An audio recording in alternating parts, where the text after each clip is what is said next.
આજે ભાદરવા સુદ બીજ, આજે રામદેવ પીર અલગ ધણીની બીજ છે અને 12 મહિનાની 12 બીજનો ધણી રામદેવ પીર, નવરંગ નેજાધારી રામદેવ પીર કહેવાના છે।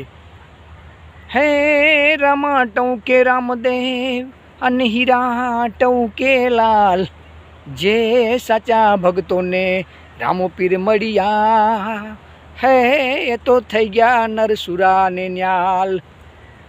મિત્રો, દરેક ધર્મમાં કહેવત છે કે તરસ્યાને પાણી, ભૂખ્યાને અન્ન, મનથી હારેલાને હિંમત, આમાં દરેક દેવો સમાણા છે અને એ જ સાચો ધર્મ છે। રણુજા ધામમાં નો બુતરું વાગે, પ્રગટ થયા રામો પીર, પીરના નેજા સડાવો। મિત્રો, ધર્મનું અધર્મ ન થાય એમ જ રામદેવ પીર દરેક દેવા દેવો સમાણા છે। એવા આજે ભાદરવા સુદ બીજની સૌને શુભકામના। જય રામાપીર।